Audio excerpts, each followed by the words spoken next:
ఆదికాండము 2వ అధ్యాయము 25వ వచనం. అప్పుడు ఆదామును అతని భార్యయు వారిద్దరూ దిగంబరులుగా నుండిరి, అయితే వారు సిగ్గు ఎరుగక ఉండి. దేవునికి స్తోత్రం కలుగును గాక. ప్రభువునందు పిల్లరా, ఒక చిన్న విషయం మీతో పంచుకోవాలనుకుంటున్నాను. చిన్న విషయం అని అన్నాను, కానీ నిజానికి అది చిన్న విషయం కాదు. చాలా విస్తారమైన అంశము. గట్టిగా చెప్పాలంటే మనము గ్రహించడానికి వీలుగానంత లోతైన అంశం కూడా అది. అయితే క్లుప్తంగా చెప్పే ప్రయత్నం చేస్తాను. దేవునికి స్తోత్రం కలుగునుగా. మొట్టమొదట మనిషిని దేవుడు చేయాలనుకున్నప్పుడు, లేక సృష్టి అంతా చేసిన తర్వాత దేవుని హృదయంలోకి వచ్చిన ఒక ఆలోచన, సృష్టి అంతా జరిగిన తర్వాత దేవుని హృదయంలోకి వచ్చిన ఆలోచన ఏంటంటే, నేను చేసిన ఈ సృష్టిని పాలించడానికి కొందరు కావాలి, ఈ సృష్టిని ఏలడానికి ఒకడు కావాలి అనుకున్నాడు. ఎవరిని చేయాలనుకున్నప్పుడు మనిషిని చేద్దాం అనుకున్నాడు. చూడండి, అక్కడ ఆదికాండం 1వ అధ్యాయంలో ఆ మాట మనకు స్పష్టంగా కనబడుతుంది. 26వ వచనం. దేవుడు మన స్వరూపమందు మన పోలిక చొప్పున నరులను చేయుదుము, వారు సముద్రపు చేపలను, ఆకాశ పక్షులను, పశువులను, సమస్త భూమి మీద ప్రాకు ప్రతి జంతువును ఎలుగురుగాక అని పలికెను. ఈ సృష్టిని ఏలడానికి, తాను చేసినటువంటి ఈ భూమిని పాలించడానికి ఒక ఆయన్ని చేయాలనుకున్నాడు. మరి చేయాలి అనుకుంటే ఆయన ఎలాంటి వాడు అయి ఉండాలి? ఆయనకు ఏదో రూపం ఇద్దాం అనుకోలే దేవుడు. ఏ రూపం ఇద్దాం అనుకున్నాడు? సాక్షాత్తు గతంలో ఒకసారి నేను మీకు చెప్పాను, గుర్తుందా? నీకైనా చెప్పాను, ఎవరికైనా చెప్పాను? ఏమని చెప్పాను?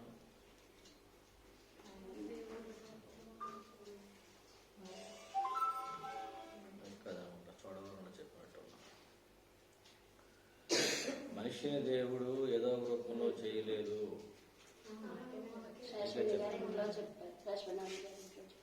క్రిస్మస్ లో చెప్పాను. Okay, right. దేవుని స్తోత్రం కలుగుతుంది. ఏమండి, ఏదో రూపంలో చేయలేదు. ఎందుకు అసలు ఈ రూపమే చేయాల్సి వచ్చిందనే కారణం చెప్పి, మనిషికి అది ఈ రూపమే ఎందుకు, ఏమండి ఈ రూపం ఎందుకు వచ్చింది మనిషికి అనేది చెప్పాను నేను. పిల్లరా, దేవుడు తాను అనుకున్నటువంటి ఈ యొక్క సృష్టిని పాలించాలనుకున్నప్పుడు తన స్వరూపమందు తన పోలిక చొప్పున చేద్దాం అనుకున్నాడు కదా. ఇప్పుడు తన స్వరూపమందు తన పోలిక చొప్పున చేద్దాం అనుకున్నప్పుడు కింద వచనంలోకి వస్తే 27వ వచనంలో ఉంటుంది, దేవుడు తన స్వరూపమందు నరుని సృజించెను, దేవుని స్వరూపమందు వారిని, స్త్రీని గాను పురుషుని గాను వారిని ఎలా సృజించాడంట? ఇప్పుడు దేవుని స్వరూపం అంటే ఏంటి? దేవుడు తన స్వరూపమందు నరుని సృజించనని చెప్పేసి, దేవుని స్వరూపమందు వాని సృజించను అని చెప్పి, వాణి అనే సింగులర్ మాట్లాడుతున్నాడు, ఒక వాడే మాట్లాడుతున్నాడు. దేవుడు తన స్వరూపమందు నరుని అంటే నరుడు ఒక్కడు సృజించాడు, దేవుని స్వరూపమందు వాడిని సృజించాడు అని చెప్పి మళ్ళీ ఏమన్నాడు? స్త్రీని గాను పురుషుని గాను వారిని సృజించను. ఒక్కడిని సృజించడం అనే దానికోసం మాట్లాడుకుంటూ వచ్చి చివరిలో ఆ వచనం లాస్ట్లో ఎలా పోయింది? ఫిట్ అయినట్టు. అంటే దేవుని స్వరూపం అంటే ఏంటి? పురుషుని స్వరూపమా, స్త్రీ స్వరూపమా? దేవుని స్వరూపమందు అని దేవుడు అనగానే మనకు ఎవరో ఏం కనపడుతుంది? ఆటోమేటిక్గా పురుషుడు. ఏమంటే పుంలింగం కనపడుతుంది. మరి దేవుని స్వరూపమందు సృజిద్దామని వాణిని అంటూనే వచ్చాడు. అంటూ వచ్చినాక మళ్ళీ ఎవరిని చేశాడు అంటున్నాడు? వాడిని ఎలా చేశాడంట? స్త్రీని గాను పురుషుని గాను చేశాడు అంటున్నాడు. అంటే అర్థం ఏంటి?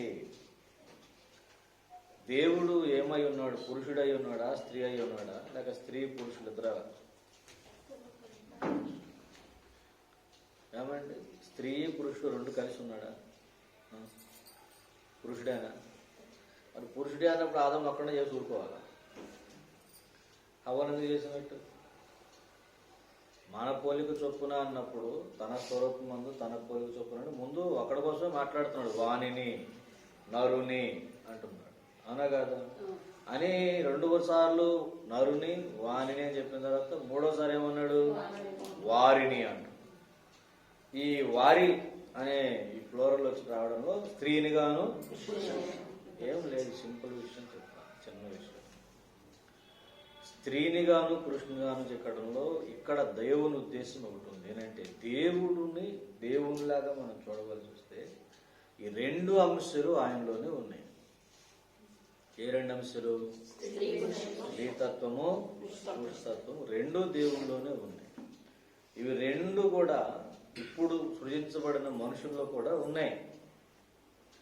మనలో కూడా అందరం ఆడవాళ్ళం కాదు, అందరం మగవాళ్ళం కాదు.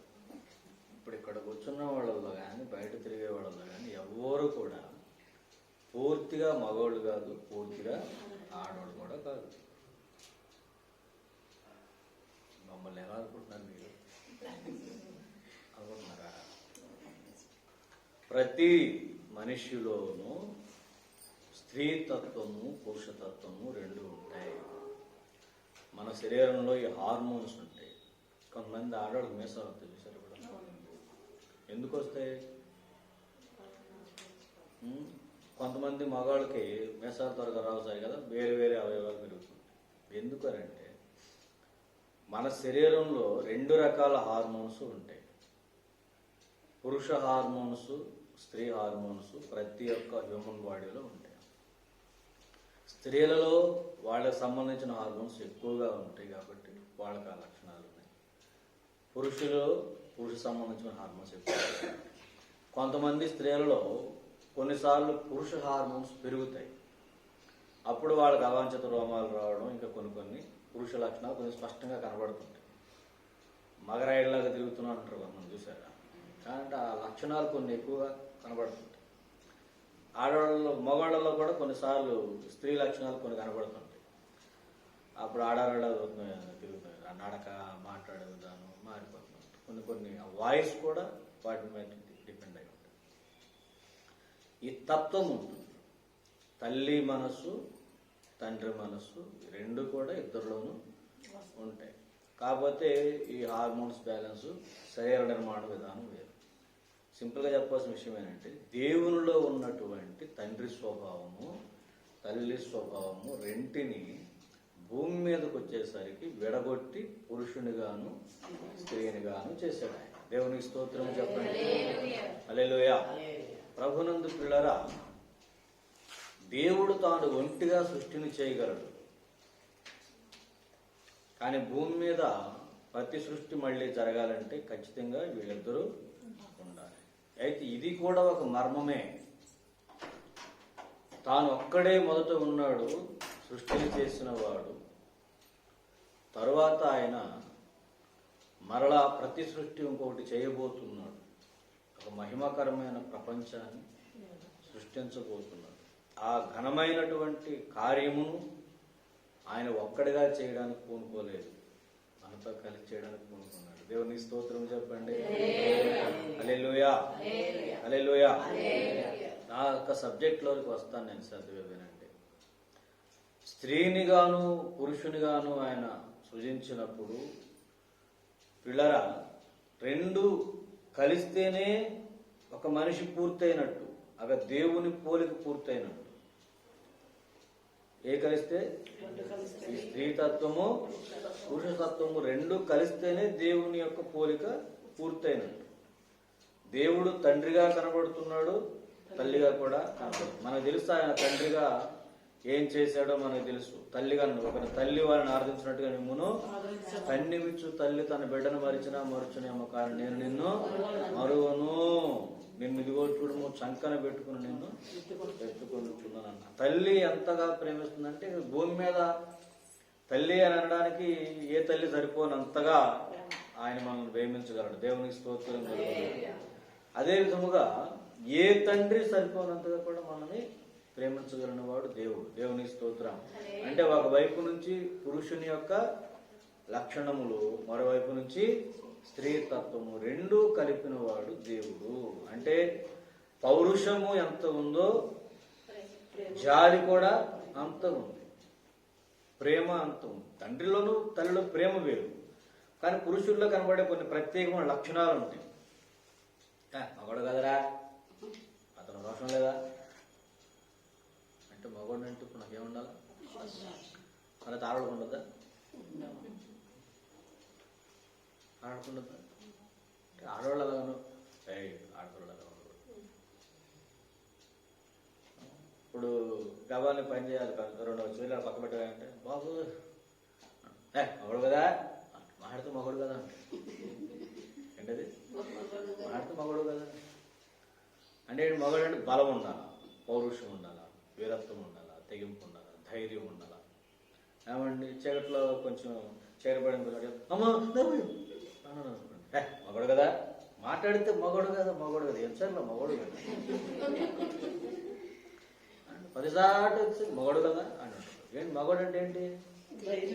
ధైర్యవంతుడై ఉండాలా, బలవంతుడై ఉండాలా, తెగింపు గలవాడై ఉండాలా, పౌరుషం గలవాడై ఉండాలా, పట్టుదల ఉండాలా, మాట మీద. అంటే మగవాడు ఉండే లక్షణాలన్నీ కూడా ఒక రాయల్టీ, ఒక రాజు తలపించి కనపడతాయి. అదే స్త్రీకి వచ్చేసరికి కొంచెం ఏమన్నా ఆడపిల్లలు కదా, మనం కొంచెం ఓర్పు ఉండదు, సహనంగా ఉండాలి, ఓర్పుగా ఉండాలి, కొంచెం తగ్గించుకొని ఉండాలి. ఆడపిల్ల ఉన్నప్పుడు కొంచెం అణుకుగా ఉండాలి. ఆడపిల్లకి ఈ రెండు ఉండాలి, విధేయత ఉండాలి, అణుకువ ఉండాలి, సహనం ఉండాలి, తగ్గింపు ఉండాలి, లోబడే గుణం ఉండాలి, పెద్దల మాట వినే ఏమండి తల వంచుకొని పోయే మనస్తత్వం ఉండాలి. ఇవన్నీ ఎవరికి తగిలించారు? ఇప్పుడు మనిషి సంపూర్ణం అవ్వడం అంటే ఈ 2 రకాల లక్షణాలు దేవుని వైపుకు మనం చూస్తూ వచ్చినప్పుడు, రోషము గల దేవుడు, పట్టుదల గల దేవుడు, మాట ఇచ్చి అబద్ధమాడని దేవుడు. ఇక ఆయనకున్నటువంటి శౌర్య పరాక్రమముల కొరకు చెప్పనవసరమే లేదు. బలవంతుడైన దేవుడు. ఇక ఆయన ధైర్యం కోసం మనం ఏం మాట్లాడతాం? ఆయన దేనికి భయపడాలా? దేనికన్నా భయపడగలడా? సమస్యే లేదు. భయం అంటే ఏంటో అసలు ఆయన సంబంధము లేని అంశం. భయం అంటే తెలియదు, భయపడాల్సిన అవసరమే లేదు. కాబట్టి ఎన్ని రకాల ఈ పురుష లక్షణాలు మీరు రాస్తారో అన్నింటిలో హైయెస్ట్ ప్లేస్ ఆయన. మరి ఆయనలో స్త్రీతత్వం ఎక్కడ కనపడుతుందో తర్వాత మాట్లాడుతాను. దేవునికి స్తోత్రం కలుగుతుంది. కానీ ఇక్కడ గుర్తుపెట్టుకోండి, దేవుడు అన్నాడు తన స్వభావం ముందు తన పోలిక చొప్పున నరుని చేద్దాం అనుకున్నప్పుడు, నరుని చేద్దామని అనుకున్నప్పుడు నరులను చేయాల్సి వచ్చింది. ఏం చేద్దాం అన్నాడు ఆయన? నరుని చేద్దాం అనుకున్నాడు, కానీ ఏం చేయాల్సి వచ్చింది? నరులను చేయాల్సి వచ్చింది. నరుని చేసినప్పుడు అంటే మొట్టమొదటి దేవుడు ఎవరిని సృష్టించాడు? ఎవరిని? పురుషులే సృష్టించాడు, పురుషుణ్ణే చేశాడు. కానీ ఆ పురుషునిలో దేవుని వైపు నుండి రావాల్సినటువంటి లక్షణాలు సగమే వచ్చింది, మిగిలిన సగము రాలేదు అని అంటే సంపూర్ణము కాలేదు. ఇప్పుడు ఆదాము సంపూర్ణం కావాలి అంటే, దేవుని పోలిక ఆదాములోకి సంపూర్ణంగా రావాలంటే దేవుళ్ళు ఉన్నటువంటి 2 లక్షణాలు ఆదాములో ఉండాలి. చెప్తున్నా అర్థమవుతుంది? అర్థం దేవునికి స్తోత్రం చెప్పండి. హల్లెలూయా. దేవుడు ఎవరిని చేద్దాం అనుకున్నాడు? ఎలా చేద్దాం అనుకున్నాడు? తన పోలిక చొప్పున తన స్వరూపమందు చేద్దాం అనుకున్నాడు. అవునా కాదా? అంటే తన పోలికలో ఏమున్నాయని చెప్పాను? స్త్రీతత్వము, పురుషత్వం 2 ఉన్నాయని చెప్పాను కదా. ఈ 2 ఉన్నప్పుడు ఈ 2ని ఒకే వ్యక్తిలో ఇమిడ్చి ఆయన చేయాల్సి వచ్చాడు అనుకోండి, దేవుని లాగానే. అప్పుడు దేవుడు అనుకున్నటువంటి మరొక మహిమ ప్రపంచం యొక్క కార్యము ఆటంకం అవుతుంది. ఇక్కడ స్త్రీనిగా పురుషునిగా చేయడంలో చిన్న రీజన్ చెప్పాను దాన్ని, ప్రత్యుత్పత్తి అనే కార్యం. ఏంటది? అంటే ప్రతి సృష్టి మళ్ళీ చేయాల్సి ఉంది వీళ్ళు. వాళ్ళలాంటి మరి కొంతమందిని ఈసారి వీళ్ళు సృష్టించాల్సి ఉంది. చెప్పింది అర్థమవుతుందా? ప్రతిసారి అక్కడ దేవుడు చేయడు, ఎవరు చేస్తున్నారు? నరులు చేస్తారు. సో ఇప్పుడు వీళ్ళని ఎలా చేయాలా? దేవుని యొక్క వ్యక్తిత్వమును దృష్టిలో పెట్టుకొని దేవుని వ్యక్తిత్వమే ఉండాలి, కానీ అది ఎలా ఉండాలా? రెండుగా ఉండాలి. ఇప్పుడు స్త్రీ ఒకటే ఉన్నా దేవుని వ్యక్తిత్వం సంపూర్ణం కాదు, పురుషుడు ఒక్కడే ఉన్న దేవుని వ్యక్తిత్వము సంపూర్ణం కాదు. దేవుని వ్యక్తిత్వం అనేది సంపూర్ణం కావాలంటే వీళ్ళిద్దరూ, అందుకే మొట్టమొదట దేవుడు ఆదామును సృష్టించాడు. ఆదాము లోపల ఏం కనపడుతుంది? ఇప్పుడు ఆదాము సంపూర్ణంగా దేవుని రూపమా? అంటే ఆదాము సంపూర్ణుడా? ఇప్పుడు చెప్పాలి నాకు, ఆదాము సంపూర్ణుడా? అవునా కాదా? ఎందుకు కాదు? అతనిలో మరొక లక్షణము లేదు, కావాలి. ఇప్పుడు అది కూడా రావాలి. దేవుని స్తోత్రం కలుగును. హల్లెలూయా. సో ఈ ఆదాము సంపూర్ణం కావాలంటే ఏం చేయాలా? తనకి తగినట్టుగా, తన స్థాయికి తగినట్టుగా, తన అంతస్తుకు తగినట్టుగా మరొక పార్ట్ వచ్చి చేరాలి. ఏ పార్ట్ అది? స్త్రీతత్వం అనే పార్ట్ వచ్చి, అప్పుడు ఆదాము కంప్లీట్ అవుతాడు. ఆదాము కంప్లీట్ అవ్వాలి. ఇప్పుడు ఆదాము చేయబడ్డ మాట నిజమే, దేవుని పోలిక అనే మాట నిజమే. ఇది గుర్తుపెట్టుకోండి. నేను చెప్తున్న ఈ యొక్క అంశము దగ్గర మీకు కొన్ని వందల ప్రశ్నలు వచ్చేస్తాయి, గుర్తుపెట్టుకోండి. మీకు వచ్చే ప్రతి ప్రశ్న రాసుకోండి. దేవుని దయ వల్ల మీకు క్వశ్చన్స్ రావాలని నేను ఆశపడుతున్నాను. దేవునికి స్తోత్రం కలుగుతుంది.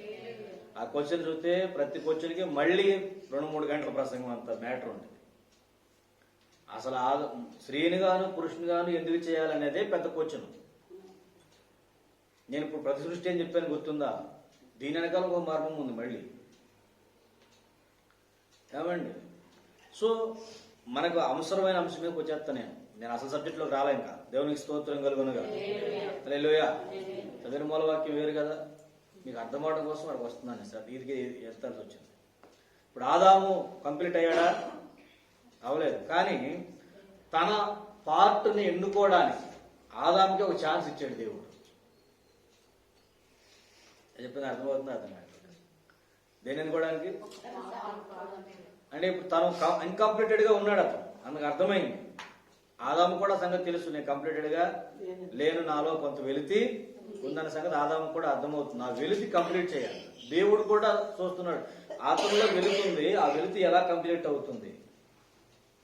ఆ వెలితిని కంప్లీట్ చేసినట్టు అతను ఏంటన్నా చూజ్ చేసుకుంటాడా, ఎన్నుకుంటాడా అనే ప్రయత్నం దేవుడు చేశాడు.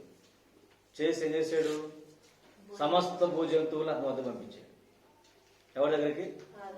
చాలా జీవరాశులు అన్నీ వచ్చినాయి. వచ్చినప్పుడు అన్నాడు, వీటికి పేర్లు ఎట్టయితే అన్నిటికీ అన్నాడు. పేర్లు పెట్టుకుంటూ వచ్చేసాడు వారసుని. కానీ అక్కడ వాటికి చూడండి, అక్కడ దేవుడు ఏమన్నాడు? అంత దేవుడిని ఎప్పుడు కూడా తక్కువ అంచనా ఏమాకండి. దేవుడికి స్తోత్రం కలుగును కాక. చూడండి అక్కడ 18వ వచనం, 2వ అధ్యాయం 18వ వచనం. నరుడు ఒంటరిగా ఉండడం మంచిది కాదు, వానికి సాటి అయిన సహాయమును వాని కొరకు చేయుదును అనుకున్నాడు. దేవుడని యెహోవా ప్రతి భూజంతువును, ఆమండి ఇప్పుడు నువ్వు చేద్దాం అనుకున్నవాడు చేసేయాలి. మధ్యలో ఈ పనివాడు మొదలెట్టాడు. ఆయనకు ముందే ప్రణాళిక ఉంది. ఎవరికి? అసలు మొదటి అధ్యాయం చెప్పేశాడు కదా, వాడు నరుడు చేద్దాం అనుకున్నాడు, తర్వాత వాడు స్త్రీని కానీ పురుషుని కానీ చేసిన చెప్పి అక్కడ ముందే చెప్పేశాడు. ఆయన ప్లాన్ ఎప్పుడో ఉంది, ఇప్పుడు కాదు, ఎప్పుడు విశ్వారంభంలోనే ఉంది ఆ ప్లాన్. కానీ ఆదాము అనేవాడు ఇప్పుడు చేసినప్పుడు అతని గురించి అతనికి అర్థం అవ్వాలి కదా, మనకు తెలవడం కోసం, అతను తెలియడం కోసం ఒక కథ నడుపుతున్నాడు. దేవునికి స్తోత్రం కలుగును. అందులో ఏం జరిగింది? ఆ భాగంలో చేయాలనుకున్నాడు. ఇంకా అప్పటికి ఆదాము చేసి ఎన్ని రోజులైందో మనకు తెలియదు, రోజులైందో సంవత్సరాలైందో కూడా మనకు తెలియదు. ఎందుకంటే అప్పటికే ఆదాముతో దేవుడు నడుస్తూ ఉన్నాడు. అప్పటికి ఆదాము కొన్ని బాధ్యతలు అప్పచెప్పాడు. అప్పటికే తోట నేలే పని, జంతువులు నేలే పని ఆదాము చేస్తూనే ఉన్నాడు. లేకపోతే ఈ జంతువులన్నీ ఆదాము అక్కడ లోపడితే ఆ దగ్గరికి ఎందుకు వస్తాయి? పైగా వాటి పేర్లు పెట్టి వ్యవహారం కూడా పెట్టాడు. బారసాల ఏంటికి? అడవి జంతువులు బారసాల, భూ జంతువులు బారసాల అనుకోవాలి. ఏమంటే అన్నిటికీ పేర్లు పెట్టడానికి పూనుకోమన్నాడు. అన్నిటిని తీసుకొచ్చాడు, ఎదురుకుండా కూర్చోబెట్టాడు, పేర్లు పెట్టమంటాడు. పెట్టుకుంటూ పోయాడు తప్ప తనకంటూ ఇది నాకు సరిపోద్ది అనేది లేదు. ఇక దేవుడు ముందే తెలుసు కదా, ఇతనికి సెట్ అయ్యేది కావాలంటే ఏం చేయాలా? అతన్నే కావాలా, ఇంకొకటి ఏదో సెట్ అవ్వదు అతనిలో. అప్పుడు ఏం చేశాడంటే ఒక ముక్కను బట్టి బయటికి లాగాడు. కేకును పోతాం చూసారా మనం? కేకును కోసారు. మొన్నదాకా ఎన్ని కేకులు కోసారు? కోడి పేక, కేకు, కేకు పేక, కేకు పేక. అవునా కాదు? కేక్ ఉన్న పది చోట పేక, కోళ్ళు పేకలు పోయేస్తారు. అలాగే ప్రతి చోట కేకులు పోయేస్తారు. కేకు కట్ చేస్తారు ఎదురుగా. మన కేక్ అంటే కేక్ కాదు, చెక్క ముక్క కావచ్చు, ఏదన్నా కావచ్చు. ఒక చోట మనం దాన్ని నరికేనాం అనుకోండి, నరికిన నరికిన తెలుస్తా తెలీదా? మళ్ళీ దానికి సూట్ అవ్వాలంటే ఏ మొక్క సూట్ అవుద్ది? ఏ మొక్క సెట్ అవుతుంది అందులో? ఏ మొక్క అయితే ఎక్కడి నుంచి తీసామో సేమ్ అదే మొక్క పెట్టాలి, సేమ్ మెటీరియల్ పెట్టాలి. అప్పుడే దానికి అది కరెక్ట్గా పెట్టాలి. అది సెట్ అయినాక దాన్ని మొక్క కేకు అంటామా, టోటల్ కేక్ అంటామా? మొత్తం కలిసిపోయింది ఇలా కేక్ అంటాం. ఇప్పుడు మొక్క తీసేసాం, ఎవరు తీసేసాం, తీసేస్తే ఎలా కనపడుతుంది? అక్కడ వెలుతి కనపడుతుంది కదా. మళ్ళీ ఇప్పుడు దాన్ని పెడితే ఇప్పుడు దాన్ని కేక్ ముక్క అంటావా, కేక్ అంటావా? ఇది పెట్టినాక అది ఏమైంది? పూర్తిగా తీస్తే ఇప్పుడు సంపూర్ణ అవ్వాల్సింది ఎవరు? ఎవరు అవ్వాలా? ఆదాము అవ్వాలి. ఆదాము సంపూర్ణ అవ్వాలంటే ఇప్పుడు ఏం కావాలా? ఆ వెలితేదో పూడ్చాలి. ఇప్పుడు ఈ వెలితి ఎక్కడుంది? ఎక్కడుంది వెలితి? శరీరంలో ఉందా, స్వభావంలో ఉందా? శరీరానికి సంబంధించి సౌష్ఠవంలో ఏం ప్రాబ్లం లేదు. స్వభావ రీత్యా చూడవలసి వస్తే, సహవాస రీత్యా చూడవలసి వస్తే, దేవుని యొక్క అనంత ప్రణాళికలో రేపు జరగబోతున్నటువంటి ప్రణాళిక వైపు చూడవలసి వస్తే, ఏమండి, వ్యక్తిత్వపరమైన విషయంలో చూడవలసి వస్తే, సంపూర్ణత్వానికి రావాల్సి వచ్చినప్పుడు ఈ యొక్క కార్యాచరణ సంబంధించి, దేనికి సంబంధించి? కార్యాచరణకు సంబంధించి, స్వభావానికి సంబంధించి, ఆలోచనకు సంబంధించి, దేవుడు తనను తాను వ్యక్తీకరించుకోవడానికి సంబంధించి అతనికి సాటి అయినటువంటి సహకారి ప్లస్ సెట్ అవుతున్నటువంటి తనలోని ఒక భాగం, అంటే స్వభావంలో ఒక భాగము. ఇది మీకు చెప్పడానికి ఇక్కడ మళ్ళీ బోర్డుకు వచ్చిన సున్నా. రెండు రకాలు కార్యాచరణ సంబంధమైనటువంటి చెప్పాను. సాటి అని సహకారం అంటే అర్థం ఏంటి? తనకి సరిపోయిన సహకారం. చాలా మంది ఉంటారు, ఆరేంద్ర ఎంచబట్టరా అంటాడు, ఆరేంద్ర ఎంచబట్టరా అంటాడు. ఆరేంద్ర రెంచి, ఆరేంద్ర రెంచి అంటే ఏంటి? 4-2 పట్రా, 4-2 ఏం 4-2? అయ్యో 4-2 పట్టుకొచ్చినాను. అరే ఇది ఎక్కడ దొరికాడు రా, ఎక్కడ తీసుకొచ్చారా ఈయనే బాబా, మొత్తం 2 పనులు వచ్చి. అంటే సాటి అయిన సహకారం ఏంటంటే ఆడి పని చేసేవాడికి ఎంత తెలుసో సహకరించేవాడికి కూడా అంతే తెలియాలి. అప్పుడు సాటి అయిన సహకారం. చేసేవాడికి మాత్రం పని ఫుల్గా తెలుసు, సహకరించేవాడికి ఎంత పట్టే తొండమని అడుగుకున్నాడు. అప్పుడు సాటి అయిన సహకారం అవుతాడా? ఏమవుతాడు? సరైన తలపోటు అవుతాడు. అంతే కదా. అప్పుడు ఆ పని చేసేవాడు ఏదైతే పని చేస్తున్నాడో ఆ పనికి తగినటువంటి ఆ అవగాహన ముందు అవతల వ్యక్తిలో.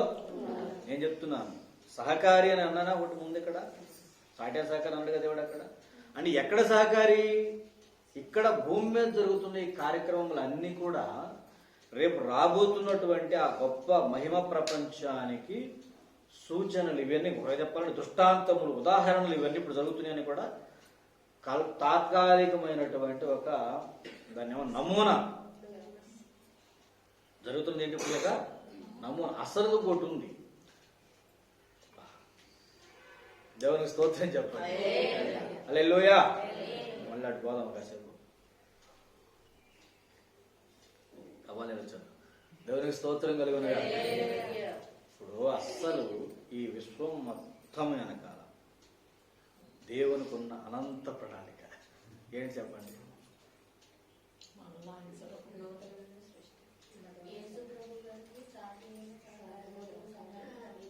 వధువు సంఘం రెడీ చేయడం. దేనికోసం వధువు సంఘం? ఎవరు మనము ఆయన సృష్టించి. ఇది అసలు కదా. అంటే అక్కడ ఈమె ఎలా ఉంటుంది ఆయనకి? అంటే ఏ స్థాయిలో? దేవుని స్తోత్రం చెప్పండి. దానికోసం ఇక్కడ ఈ యొక్క ఏదైనా తోటలో కార్యం మొదలెట్టాడు. ఆ నమూనా ఇక్కడ జరుగుతుంది. సో అక్కడ ఉన్నటువంటి ఆమె ఏమై ఉన్నదో ఇక్కడ ఉన్న ఆమె కూడా అదే అయి ఉండాలి. దేవునికి స్తోత్రం జరుగుతుంది.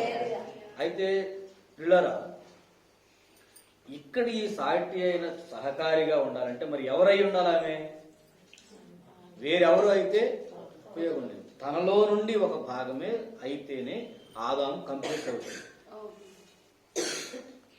సో ఆదాము కంప్లీట్ అవ్వాలంటే అవ్వమ్మ కూడా రావాలి. ఆదాము కంప్లీట్ అవ్వడం అంటే అర్థం ఏంటంటే దేవుని పోలిక అనేది.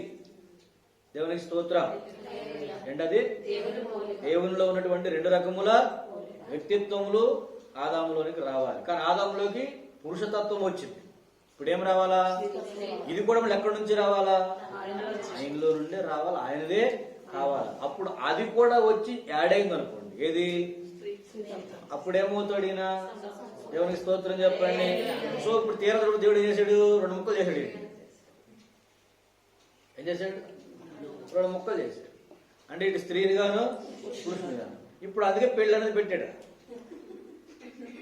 దేవునికి స్తోత్రం కదా. ఆదాముకు ఒక్కడ విషయంలో ఒక మాదిరిని చూపిస్తున్నాడు అక్కడ మనకి ఏదైనా తోటలో. దేవునికి స్తోత్రం కలుగునుగా.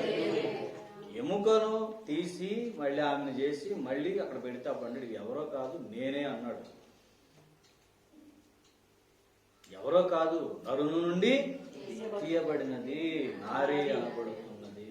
వేరెవరో కాదు, ఇది నేనే. నా రక్తంలో రక్తం, నా మాంసంలో, నా ఎముకలలో ఎముక నేనే. ఇది ఎవరో కాదు. ఇప్పుడు ఇది వచ్చినప్పుడు నేను ఇప్పుడు కంప్లీట్ అయ్యా. అది ఎప్పుడు వచ్చింది? వెంటనేనా? 3 సెకండ్లు జరిగింది ఈ మధ్య. అది వచ్చే లోపు ఏదొచ్చే లోపు పుట్టిన వచ్చిందా ఎముక?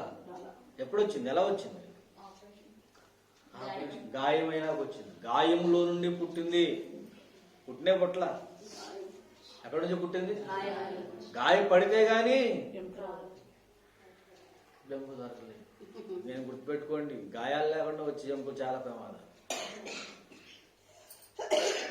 అర్థం కాదు. అందుకే ఇప్పుడు మగవాళ్ళందరూ బాధితుల సంఘాలు పెట్టుకున్నారు. మ్యాక్సిమం ప్రతి మగవాడికి ఎప్పటికప్పుడు సంఘంలో చేరిపోదాం అనే మైండ్ వచ్చేస్తుంది. గుంటూరు జిల్లాలో కొత్త క్యాలెండర్ వేశారు మాట్లాడు. దేనికి?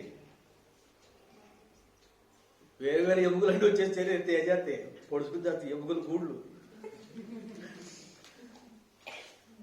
గాయములో నుండి పుట్టినది. గాయము చేసిన తర్వాత ఇది దేనికి సూచన? మనందరికీ తెలిసింది. యేసయ్య శిలువ మీద గాయానికి సూచన. దేవునికి స్తోత్రం చెప్పండి. సంఘము ఎలా పుట్టింది? ఎక్కడి నుంచి పుట్టిందండి? యేసయ్య గాయాల్లో నుంచి పుట్టింది. పుట్టినే కాదు కదా, సంఘం పుట్టినే వచ్చేసిందా? అది అలాగనే ప్రతి మగవాడికి ఎముక తీద్దాం అనేసి గాయం చేశారు అనుకోండి. ఏమన్నా ఎముక పోదు తప్ప గాయం పోడదు. ఏ ఒక్క ఎముకన్నా స్త్రీని చేయగలరా? మనిషి డాక్టర్ గారు ఒకే ఒక్క వైద్యుడు ఉన్నాడు. ఆయన మాత్రమే గాయం చేయగలడు. ఆ గాయాన్ని మళ్ళీ దాంతో మామూలుగా పోడ్చలేదు, ఈసారి తగినట్టుగా సాటి అయిన సహకారిగా. దేవునికి స్తోత్రం చెప్పండి. హల్లెలూయా. ఒక సాటి అయిన సహకారి తాను చేస్తున్న పనికి, చేయాలనుకున్న పనికి సాటి అయిన సహకారం రావాలంటే అది చాలా భయంకరమైనటువంటి వేదనతో కూడినటువంటి పరిశ్రమ. గాయమే. ఆ గాయములో నుండి వచ్చిన తర్వాత అప్పుడు చూసి అంటాడు, ఈమె ఎవరో కాదు నేనే అన్నాడు. నాది నా శరీరంలో నుండి వచ్చింది. ఆదామును కంప్లీట్ చేయడంలో దేవుడు చేస్తున్న కార్యం ఏంటి? దేవుని పోలిక ఆదాముకు సంపూర్ణంగా ఎప్పుడు వచ్చినట్టు? ఎప్పుడు వస్తున్నట్టు? ఈ యొక్క హవ్వ కూడా వచ్చి చేరినప్పుడు వస్తుంది. దేవునికి స్తోత్రం కలుగును. ఎవరు కూడా వచ్చి అప్పుడు ఆమె ఏమైంది? ఆయనకు సాటి అయిన, ఈ యొక్క సాటి అయిన సహకారి రావడానికి ఆదాము లైఫ్లోకి ఎంత టైం పట్టింది? వెంటనే చేశాడు దేవుడు, ఇద్దరిని సేమ్ టైం చేశాడా? ఒకవేళ చేశాడు ఆదాము చేసినట్టు అవరు కూడా చేసేయచ్చు కదా డైరెక్ట్ గా. మళ్ళీ ఈయనకెందుకు గాయం చేయాలా అంటే దీని వెనకాల దేవుని కార్యం ఒకటి మనకు కనబడుతుంది. విశ్వం వైపు పైపు పోతున్న 10 సార్లు మళ్ళీ పైన చూసుకోవాల్సి వస్తుంది. దేవునికి స్తోత్రం కలుగునుగా. భూమి మీద ఏ కార్యం జరుగుతుందో ఏమండి దాన్ని ఎక్కడి నుంచి మనం చూడాల్సి వస్తుంది? మళ్ళీ అటు నుండి చూడవలసి వస్తేనే ఇక్కడ ఒక కార్యం మనకు అర్థమవుతుంది, లేకపోతే అర్థం కాదు. సో గాయములో నుండి ఆమె పుట్టింది. ఏమన్నాడు ఇప్పుడు? నా నుండి వచ్చింది, అరుణో నుండి వచ్చింది తప్ప ఇది వేరొకటేమీ కాదు. ఇప్పుడు దీనివల్ల నేను కంప్లీట్ అయ్యాను. ఈ గాయం ఇప్పుడు దీంతో పూడ్చబడింది. దేవునికి స్తోత్రం కలుగుతుంది. ఇది ఎవరో కాదు, మరొక వ్యక్తిత్వం నాలో నుండి వచ్చిన ఒక అంశ. దేవునికి స్తోత్రం చెప్పండి. ఎవరండి? ఇది ఒక అంశ, వేరెవరో కాదు, ఇది నా అంశ, నేనే. ఇప్పుడు నా పనికి సాటి అని సహకారిగా దీన్ని నేను ఇప్పుడు నా దగ్గర నువ్వు నాకు ఇచ్చావు. దేవునికి స్తోత్రం కలుగునుగా. ఇది ఎవరో కాదు, చూడండి గుర్తుపెట్టుకోండి, ఇది ఎవరో కాదు. ఎవరో అని అంటే మాట్లాడలేదు అక్కడ. అన్నిటికీ పేర్లు పెట్టిన వాడు రకరకాల పేర్లు పెట్టాడు. ఏ ఒక్కదానికి కూడా ఇది నాది అని కానీ, నాలో నుండి వచ్చింది అని కానీ, నాకు చెందింది అని కానీ దేనికి పేరు పెట్టాలి. అతనికి ఆ ఫీల్ కూడా రాలేదు. ఆ ఫీల్ రాలా. ఎన్నో చూశాడు అప్పుడు, ఏం చూసాడు దానికి ఏమంటే ఆయనకు ఆ ఫీల్ రాలేదు. బహుశా ఆయనకంటే చాలా బలబలమైనటువంటి పెద్ద రాదు యుద్ధులు చూసుంటాడు, సింహాలు, పూలు, ఇవన్నీ మనిషి కంటే ఇప్పుడు ఒక రకంగా చెప్పాలంటే అప్పుడు మనిషి నీలాడు కానీ ఇప్పుడు మనిషి వాటి దగ్గరికి వెళ్ళాలంటే భయమే కదా. మనిషి కంటే శక్తివంతమైనవి కదా అన్నీ కూడా. కానీ ఏ ఒకటి కొట్టింది నాకు సాటి అయిన సహకారం అనే ఫీల్ రాలేదు. అంత బలమైన చూశాడు, ఘనమైన చూశాడు, లేక శ్రేష్టమైన చూసి ఉండొచ్చు. కానీ దేని విషయంలో ఆయన ఫీల్ కలగలేదు. ఇది నాది, నా సొంతం, ఇది నాలోనిది, నా ఇది ఉంటే తప్ప నేను కంప్లీట్ కాలేను అనే ఫీలు అతనికి రాలేదు. ఎప్పుడు వచ్చింది ఆ ఫీల్ అతనికి? అవ్వను చూసినప్పుడు వచ్చింది. అవ్వను చూసినప్పుడు ఎందుకు వచ్చింది అంటే ఆయనకు అర్థమైనప్పుడు, ఎందుకంటే ఇది నా గాయములో నుంచి, నాలో నుండి వచ్చింది, ఎవరో కాదు నేనే. ఇది ఉంటే లేకపోతే ఇంకంప్లీట్. ఆ తత్వం, దైవత్వం అనేది, ఆ దైవ పోలిక అనేది సంపూర్ణము కాదు అనే ఫీల్ ఆయనలో కలిగింది. కాబట్టి ఇప్పుడు దానికోసం ఏం చేయడం కన్నా ఆయన రెడీగా ఉన్నాడు. ఇప్పుడు దేవునికి స్తోత్రం కలుగుతుంది. దేనికోసము? ఆ సాటి అయినా. అయితే అంతకుముందు ఏం జరిగింది? వీళ్ళిద్దరు ఎలాగున్నారు ఏదైనా తోటలో? నాకు కావాల్సింది మనం ఇప్పుడు మూలవాక్యం దగ్గరికి వచ్చేద్దాం. దేవునికి స్తోత్రం కలుగుతుంది. సృష్టి కార్యం జరిగింది కదా, సాటి అయిన సహకారం దొరికింది కదా. ఆ సాటి అయిన సహకారం దొరికినప్పుడు ఎలాగున్నారు? ఇప్పుడు ఎలా ఉన్నాయి? సరే విధంగా అదండి ఎక్కడ వాడు చదవండి, మూలవాక్యం చదవండి. ఏమన్నారు? దిగంబరులుగా ఉండిరైతే వారు. ఇది కావలసిన వర్డ్ మనకి. దేవునికి స్తోత్రం చెప్పండి. వారు ఎలాగున్నారు? దిగంబరులు అంటే అర్థం ఏంటి? ఏమండి? వస్త్రం లేకుండా ఉన్నాడు. దిగంబరులు అంటే బట్టలు లేవు, కప్పుకున్నది అంటే ఏమీ లేదు, కప్పుకోవడం అనే కార్యము లేదు. పిల్లరా,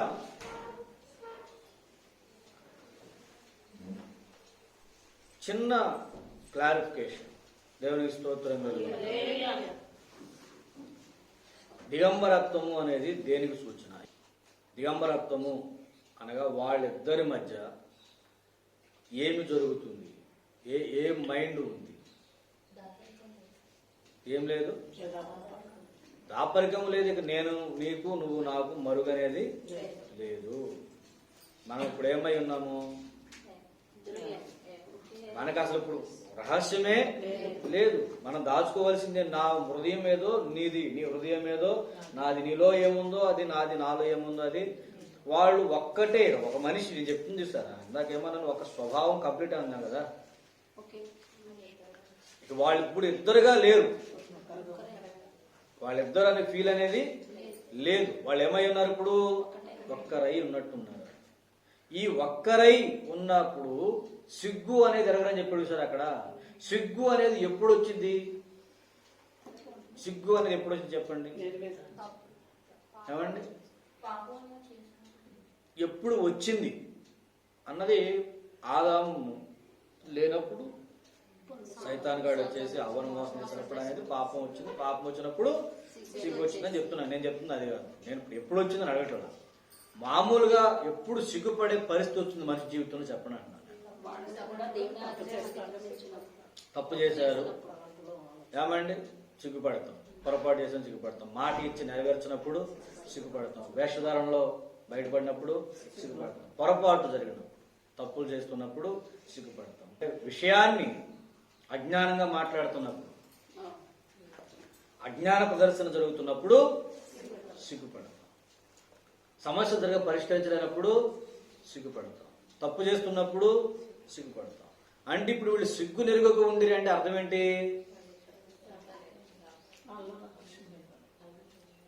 వాళ్ళు అజ్ఞానంగా లేరు, బుద్ధిహీనంగా లేరు, తప్పు జరిగే ప్రసక్తే లేదు, మోసం చేసుకునే ప్రసక్తే లేదు, వేషధారణ అనే ప్రసక్తే లేదు. విషయాన్ని మార్చి చెప్తాం, అబద్ధం ఆడుతున్నప్పుడు సిగ్గుపడతారు. నువ్వు చెప్పింది అబద్ధం అని తేలిందనుకో, మనం చాలాసార్లు మనుషుల మీద లేకపోతే విషయాలను మార్చేసి మాట్లాడుతుంటాం కదా. అబద్ధం ఆడటం అనేది ఇవాళ వెనతో పెట్టినా పెట్టక్కర్ లేకుండా పుట్టిన విద్య. ఏది? అబద్ధం ఆడటం, మోసం. ఇప్పుడు నువ్వు అబద్ధం ఆడేవన్న సంగతి ఎవడొచ్చి నిరూపించినప్పుడు అప్పుడేమవుతాము అంటే వ్యతిరేక్తమైనటువంటి వ్యక్తిత్వములు ఏదైతే కలిగినాయో అవి సిగ్గుపడడానికి కారణాలు అవుతున్నాయి. సిగ్గుపడడం అంటే వస్త్రము లేకపోవడం వలన సిగ్గు నెరవేక ఉండరని కాదు. శ్రద్ధగా వినండి. దేవునికి స్తోత్రం కలుగునుగా. ఆమె దగ్గర ఆయన గాని, ఆయన దగ్గర ఆమె గాని వారు హృదయములలో ఒకరి ఎడల ఒకరు ఏ లోపము లేని వారిగా కనబడుతున్నారు. ఇక్కడ నేను పశ్చాత్తాపడాలి, ఇక్కడ ఆయన నేను మరుగు చేశాను, కోపు డబ్బాలో ఎంత ఉందో ఆయన తెలదు, లేదంటే పరుసులో ఎంత ఉందో ఆయనకు తెలవకూడదు, ఈ లెక్కలు లేవు. లేకపోతే ఇక్కడ ఇది అక్కడ అది అనే వేరే వేరే కాంప్లికేటెడ్ బ్రెయిన్స్ లేవు, అధికార దాహాలు లేవు. ఇప్పుడు వాళ్ళు ఎక్కడ ఎలాగున్నారు? అదొక పరలోకం. దేవునికి స్తోత్రం కలుగునుగా. అంటే యథార్థత, నీతి, పరిశుద్ధత, సమాధానము ఇవన్నీ చెప్పడం కంటే కూడా వాళ్ళు ఒక్కటే. అంటే తన మైండ్ ఏదో, అదర్ మైండ్ ఏదో, హవ మైండ్ కూడా సేమ్. అందుకే సాటి అయిన సహకారం. సాటి అయిన సహకారం అంటే same brains, same thoughts, same views. ఈయన ఏదైనా బ్రెయిన్ లో అంటున్నాడు ఆటోమేటిక్ గా ఆమె దానికి సరెండర్ అయిపోతూ ఉంటుంది. దేవునికి స్తోత్రం కలుగునుగా. సో కానీ వాళ్ళు ఏం జరుగుతుంది? నేను మళ్ళీ మన వైపు వచ్చేస్తున్నాను, ఇక మెసేజ్ ముగించేస్తున్నా. దేవునికి స్తోత్రం చెప్పండి. హల్లెలూయా, హల్లెలూయా. ఏం జరుగుతుంది ఇప్పుడు? ఇదే రకంగా ఒకవేళ మనము కూడా యేసయ్య గాయాల్లో నుంచి పుట్టామని చెప్పుకుంటే, ఎక్కడి నుంచి అండి? ఇప్పుడు ఆయనతో మనం ఏమై ఉన్నాం అనుకోవాలా? ఏకమై ఉన్నామనుకుంటే ఇప్పుడు దేవుడు నీ ముందర కనబడుతున్నట్టు నువ్వు దేవుని ముందర కనబడగలుగుతున్నావా?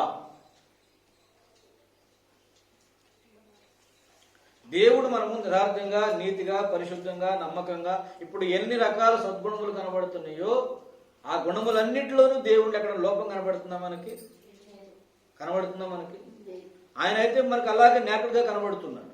ఆయన ఎక్కడ కూడా మనకు రహస్యముగా లేడు. కానీ నువ్వు కనబడగలుగుతున్నావా దేవుని దగ్గర?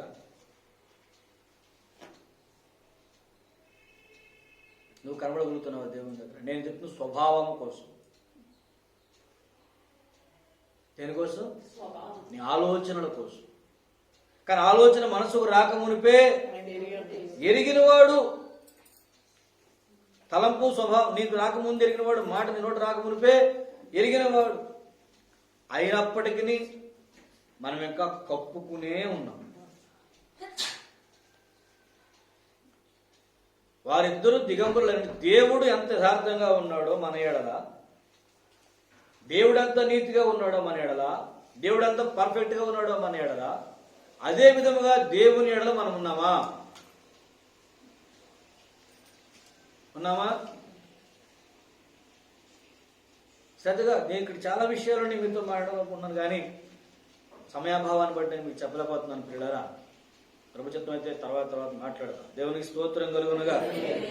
వారు ఎలా ఉన్నారంటే వారు సిగ్గును ఎరుగక ఉన్నారు. ఈ రోజు నువ్వు దేవుని ముందరకు వస్తే సిగ్గుపడే పరిస్థితి ఉందా?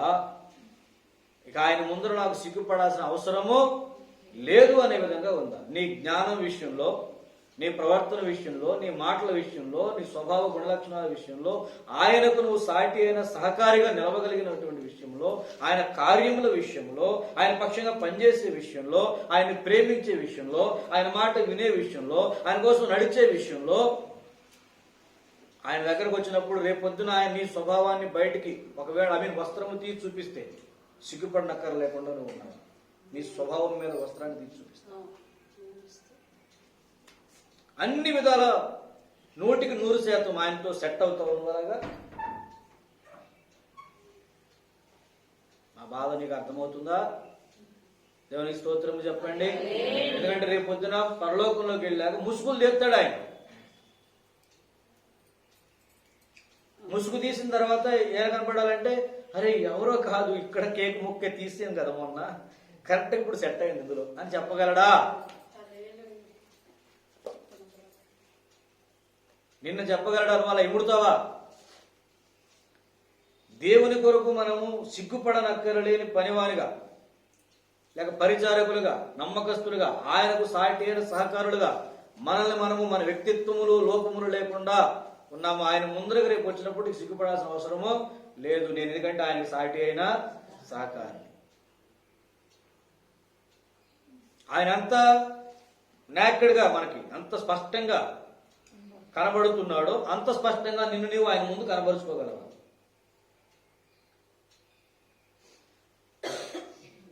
పాపము అనేది ఎప్పుడైతే వచ్చిందో అప్పుడు ఏం మొదలైందండి? అక్కడ వాళ్ళ కళ్ళు తెరవబడ్డాయి అంటాడు. ఇక్కడ వాళ్ళ కళ్ళు, ఈ కళ్ళు తెరుచుకున్నాయి, లోపల కళ్ళు మూసుకున్నాయి. ఏ కళ్ళు తెరుచుకున్నాయి? బాహ్య కళ్ళు తెరుచుకున్నాయి, లోపల కళ్ళు మూసుకుని బాహ్య కళ్ళతో ఇప్పుడు చిక్కుకు అనేది కప్పుకుంటున్నారు. కాళ్ళు కప్పుకుంటున్నారు. అరే ఇప్పుడు దాకా మనం ఇలాగే ఉన్నాం, ఏం అనిపించలేదు కదా, నువ్వు ఇప్పుడు ఎందుకు కప్పుకుంటున్నావు? ఇప్పుడు ప్రత్యేకంగా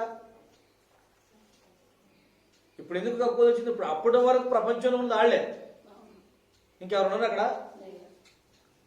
మరి ఇప్పుడు ఎందుకంటే ఎప్పుడైతే అది మొదలైందో అప్పుడే పతనం కూడా కప్పుకోవడం, అంటే రహస్యము అనేది హృదయంలో ప్రారంభమైపోయింది.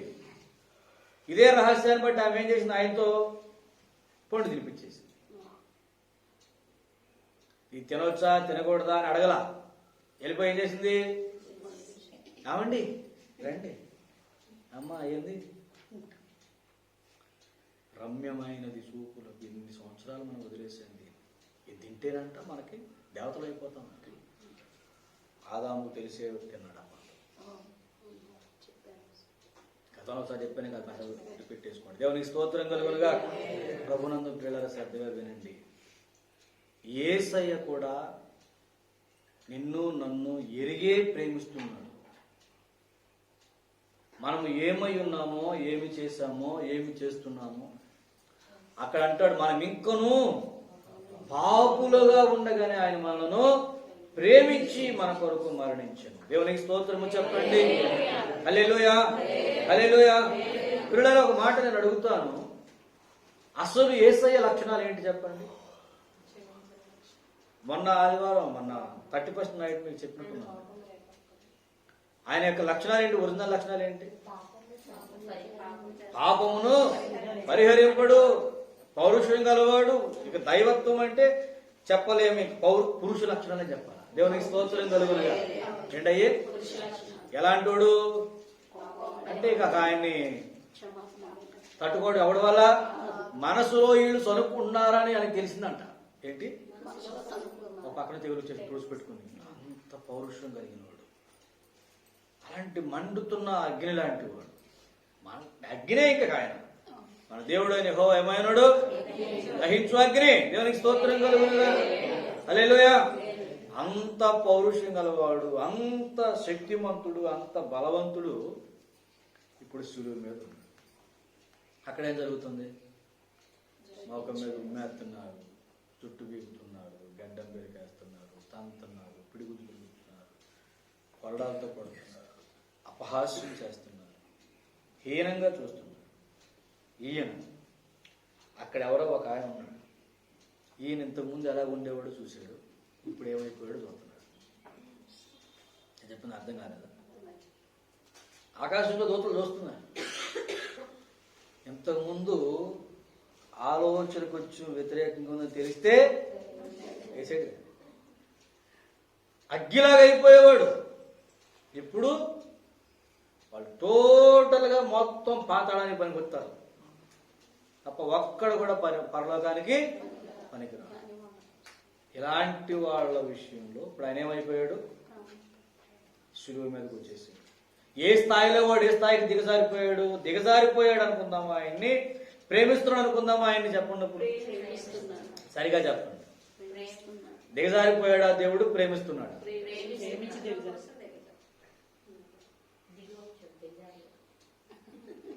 దిగజారాడా? దిగొచ్చాడు. దేనికోసం? ఎవరి కోసం? మన కోసం. ఏమి దిగొచ్చాడు? ఏమై ఉండవలసిన వాడు ఏమై ఉన్నాడు. ఇప్పుడు ఆయన ఇలాగ అయిపోయాడా? లేకపోతే అలా ఉంటాడా? ఆయన అలా ఉంటాడా? పాత నిబంధనలో ఆ అగ్ని స్తంభంలో మేఘస్తంభంలో ఉన్నట్టు ఉంటాడా? లేదు ఇప్పుడు సులువు మీద ఉన్నట్టు ఉంటాడా? అప్పుడు అసలు ఆయన అసలు లక్షణం ఏంటి? ఇక్కడ రెండు లక్షణాలు మళ్ళీ యేసులో కనబడతాయి. మొదటిది పురుష లక్షణం, రెండవది తండ్రి మాటకు లోబడుతున్న వాడిగా స్త్రీ లక్షణం. దేవునికి స్తోత్రం కలుగును. అంతేకాదు దేవునిలో ఉన్న ప్రేమను చూపే విషయం ఏమండి? గాయమును సహించడానికి, తనలో ఒక అంశాన్ని మళ్ళా చేర్చుకోవడానికి, తనలో నుండి వేరైన భాగాన్ని మళ్ళీ తనలో కలుపుకోవడానికి ఆయన ఏమై ఉన్నాడంటే, ఆమె ఏ స్థాయిలో ఉందో మళ్ళీ ఆ స్థాయికి తానే దిగి వచ్చేసాడు. తండ్రితో కూడా ఉండుట విడిచిపెట్టకూడని వాక్యం అని తెలిసి కూడా విడిచిపెట్టి వచ్చేసాడు. ఇప్పుడు ఆమె స్థాయికి ఆయన దిగి రావడం దేనికోసం?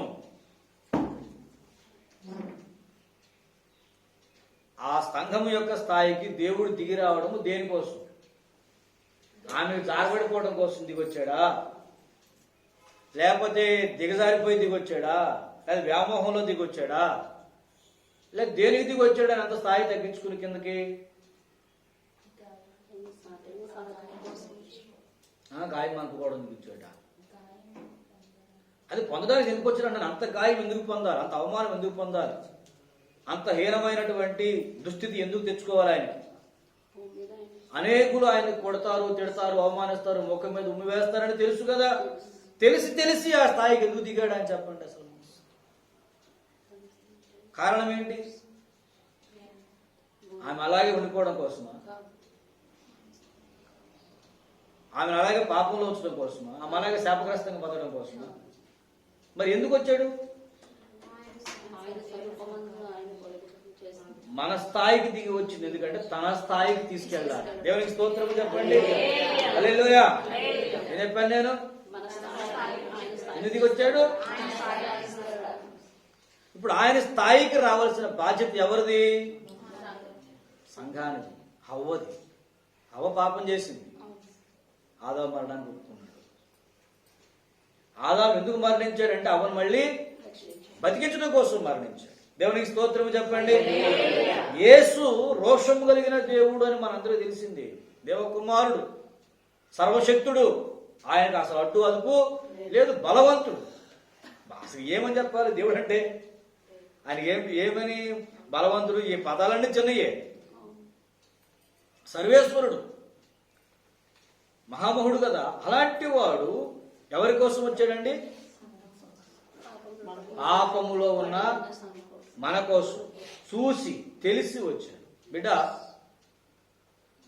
ఏదేను తోటలో ఏమి జరిగిందో అది ఇప్పుడు మళ్ళీ దేవుని ముందర సంఘము దేవునితో చేయగలదా? వారు ఏమై ఉన్నారని చెప్పాడు అక్కడ? దిగంబరులు. అంటే అర్థం ఏంటని చెప్పాను? ఇప్పుడు సంఘమా, నీ ముందర నీ ప్రియుడు కనబడుతున్నాడు, దేవుడు కనబడుతున్నాడు, రక్తం ఓడుస్తూ కనబడుతున్నాడు. ఆయన ముందర నువ్వు ఎలా ఉన్నావు? ఇంకా కప్పుకుంటూ, ఇంకా దాచుకుంటూ, ఇంకా రహస్యముగా ఉంటూ, ఇంకా నీ యొక్క అంతరంగము లోపల ఆయనకి మరుగుగా ఉండే ప్రయత్నం ఏం చేస్తున్నావు? మొన్న యెషయాలో అనుకుంటా అన్నట్టున్నాడు కదా, లోపల వారు తమ ఆలోచనలను దాచుకుంటున్నారు, దేవుడు చూడడు అనుకుని. ఏమనుకున్నారంట? వాళ్ళ ఆలోచనలు లోపల దేవుడు చూడలేదు వీటిని, దేవుడు వినడు వీటిని, దేవుడు తెలియదు ఇది అనుకుంటున్నారంట. అంటే వాళ్ళు ఏం చేస్తున్నారు? దాచుకునే ఉన్నారు. మరి ఇప్పుడు దేవుని వద్దకు నువ్వు ఎలా రావాలి? ఓపెన్గా రా. ఓపెన్గా నువ్వు రాగలుగుతున్నావా ఇప్పటికైనా దేవుని దగ్గరికి? నేను చెప్తున్నా ఇప్పుడు బాహ్యమైనటువంటి వస్త్రాల కోసం చెప్పట్లేదు లేదు, కానీ నీ ఆత్మ విషయంలో చెప్తున్నాను. ఈ శరీరాన్ని నువ్వు వస్త్రాలు నీకు దేవుడే ఇచ్చాడు కప్పుకోమని, దేవునికి స్తోత్రం కలుగుతుంది. శరీరాన్ని కప్పుకోండి, కానీ ఆత్మలను కప్పుకోవద్దు, స్వభావమును కప్పుకోవద్దు, అంతరంద్రియములను కప్పుకోవద్దు. అంతరంగము లోపల మీరు దిగంబరత్వం అనుసరించడం అలవాటు చేసుకోవాలి. అది ఓపెన్గా ఉందా? అది ఓపెన్గా ఉందా? చెప్పింది అర్థమవుతుందా? ఇంకా రహస్యములు లోపల దాస్తూ ఉన్నావా? నేను ఒక మాట చెప్తాను, ఇంకా రహస్యములు దాచేవనుకో నీకు ఆ హక్కు ఉంది, అధికారం ఉంది, అవకాశం ఉంది, నీ ఇష్టం, నీ స్వేచ్ఛ నీకుంది. కానీ గుర్తుపెట్టుకో, నీకు ఇప్పుడు రెండో ఏసు మొదటి ఏసు కనపడతాడు తర్వాత. దేవునికి స్తోత్రం కలుగునుగా. ఇప్పుడు నేను ఒక మాట చెప్తాను, ఈ రోజు ఇవాళ నీకు అక్కడ మేఘస్తంభం అగ్నిస్తంభంలో కనబడిన యేసు కావాలా, శిలువ మీద యేసు కావాలో చెప్పు. ఎవరు కావాలి చెప్పు? ఆ యేసు అయితే రండి ఎలా ఉండేదంటే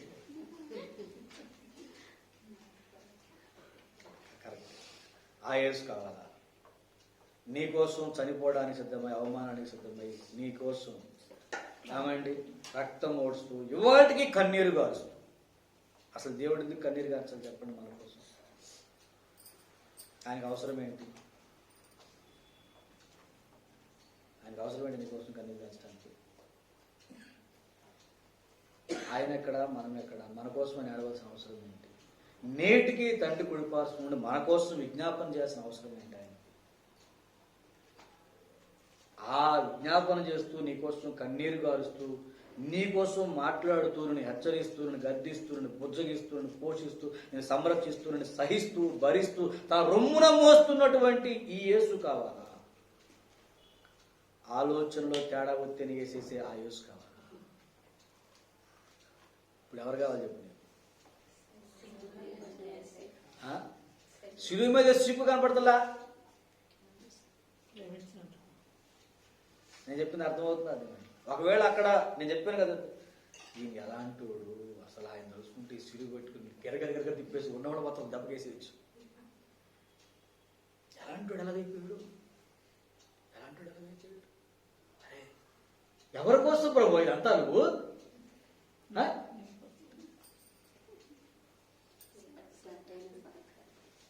ఎవరి కోసం ఇదంతా చేస్తున్నావు అంటే వాళ్ళు ఎలాగున్నారు? పాతాళాన్ని తప్ప పరలోకానికి పనికిరాదు. అస్సలు ఎందుకు పనికిరాదు? పైగా ఆయన్ని గాయపరిచే వాళ్ళలో ఉన్నారు, ఆ ఎగతాళి చేస్తున్న వాళ్ళలో ఉన్నారు, అసహించుకుంటున్న వాళ్ళలో ఉన్నారు, మొక్క మీద ఉమ్మి వేస్తున్నారు. వాళ్ళందరూ ఎవరి మీద?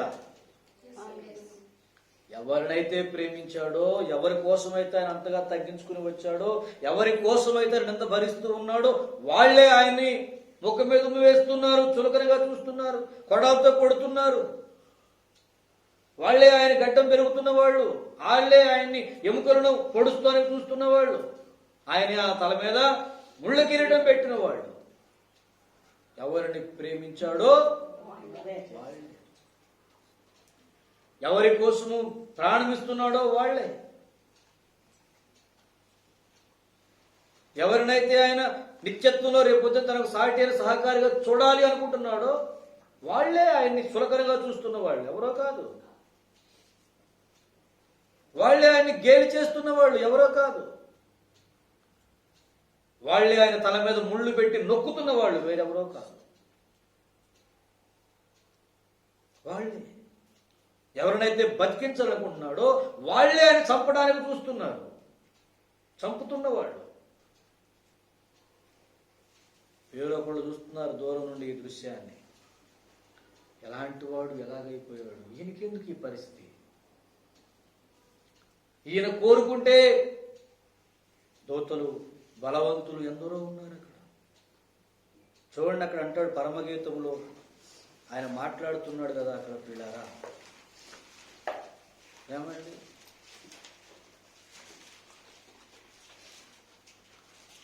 ఆరవ అధ్యాయం 8వ వచనం, 60 మంది రాణులను 8 మంది ఉపపత్నులను లెక్కకు మించిన కన్యకులను కలరు.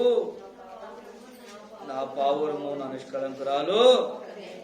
దేవుని స్తోత్రము చెప్పండి. కోటాను కోట్ల దూతల సమూహములు ఉన్నాయి. ఎందరో ఉన్నారు.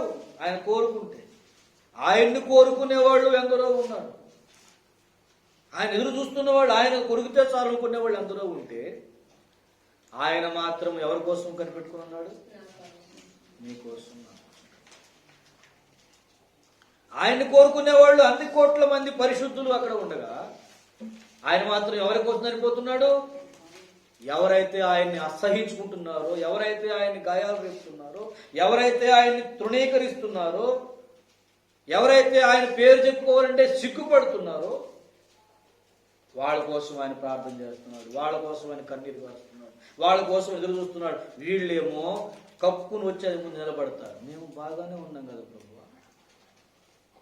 మేము తప్పు చేసాం, ఏమి నీకు తక్కువ చేసాం అంటారు. బాబు ఏం తప్పు చేసావు, ఏం తక్కువ చేసావు, రేపు అక్కడికి వచ్చారు వస్త్రాలు బిగుతా, ముసుగులు లాగుతా, అప్పుడు తెలుస్తుంది నువ్వేం చేస్తున్నావు. పౌలు అంటాడు, నేను సువార్త విషయంలో సిగ్గుపడవాడను కాను, నన్ను గూర్చి ఎవడైతే సిగ్గుపడుతున్నాడో వాని విషయం అనే రేపు. ఇవాళ ఆయన నావాడు అని చెప్పుకోవడానికి ఎంతమంది సిద్ధంగా ఉన్నారు చెప్పండి. ఇక్కడ అంటుంది ఆమె, ఏమంటుంది ఆమె? అతడు నావాడు, నేను ఆయన దానను. దేవునికి స్తోత్రము చెప్పండి. చూడండి 7:10.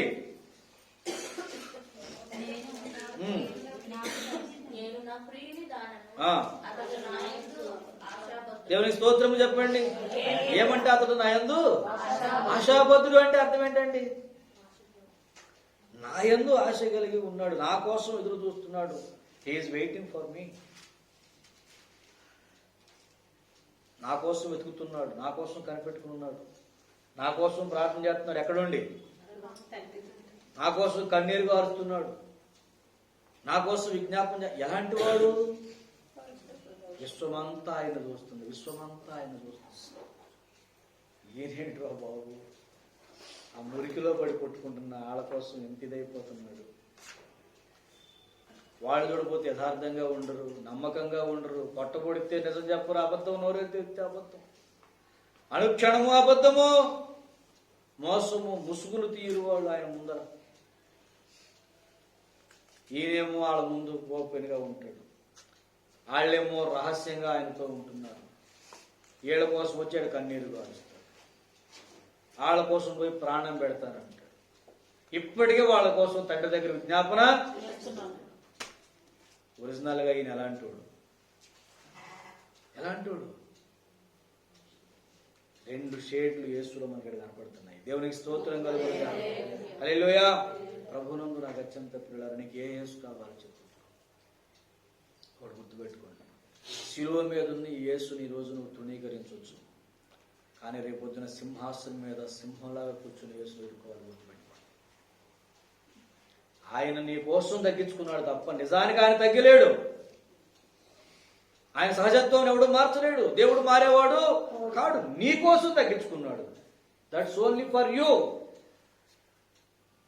Not for the universe. విశ్వములో ఆయన ఎక్కడా తక్కువవాడు కాదు సుమా.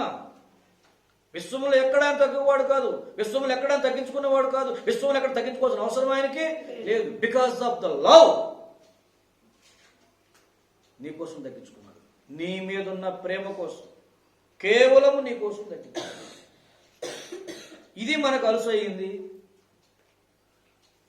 ఎందుకంటే కృపగల దేవుడు కాబట్టి, ఆయన మనల్ని ప్రేమిస్తున్నాడు కాబట్టి, క్షమించే దేవుడు కాబట్టి, రక్షించే దేవుడు కాబట్టి, రక్తం కాచాడు కాబట్టి మనం ఎన్ని తప్పులన్నా చేయొచ్చు.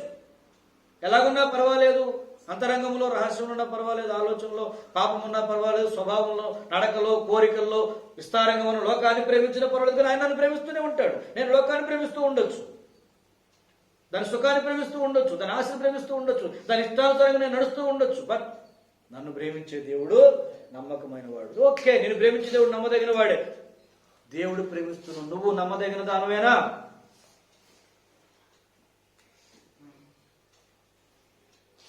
నువ్వు ప్రేమిస్తున్నావు, ఆయన నమ్మదగిన వాడే. కానీ దేవుడు ప్రేమిస్తున్న నరుడు నమ్మదగిన వాడేనా? నమ్మదగిన మననైనా. మరి ఇప్పుడు ఈ నమ్మకాన్ని ఏం చేద్దాం? పౌలు అంటున్నాడు, నన్ను ప్రేమించిన నా ప్రియుడు నా కోసం సిగ్గుపడలేదు. నిజానికి ఆయన నా కోసం ప్రాణమిడని సిగ్గుపడాలి. ఎందుకు? పాపంలో ఉన్నది నేను గనక. నా కోసం రావడానికి ఆయన సిగ్గుపడాలి, నన్ను హత్తుకోవడానికి ఆయన సిగ్గుపడాలి, నన్ను దగ్గర తెచ్చుకోవడానికి ఆయన సిగ్గుపడాలి. ఇది నాది అని చెప్పుకోవడానికి ఆయన సిగ్గుపడాలి. ఎందుకంటే నేను చేసింది పాపం. కానీ ఇప్పుడు ఆయన నా వాడని చెప్పుకోవడానికి నేను సిగ్గుపడడం ఏంటి? నేను ఆయనకు చెందినదాన్ని చెప్పుకోవడానికి సిగ్గుపడడం ఏంటి? నేను ఆయన సొత్తు అని చెప్పుకోవడానికి సిగ్గుపడడం ఏంటి? పౌలు అంటాడు చూడండి, రోమాపత్రిక చకచక చకచక 2 ముక్కలు చదువుకుని ముగించేసుకుందాం. దేవునికి స్తోత్రం కలుగునుగా. రోమాపత్రిక 1వ అధ్యాయము 16వ వచనం.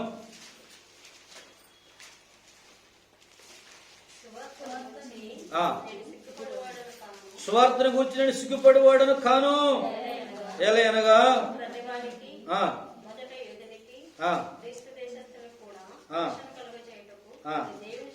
దేవునికి స్తోత్రము చెప్పండి. ఎలాంటి వాడు కాదంట? నేను సిగ్గుపడివాడను కాను కాను కాను స్పష్టంగా చెప్పేస్తున్నాడు. ఫిలిప్పీ పత్రిక 3వ అధ్యాయము 19వ వచనం.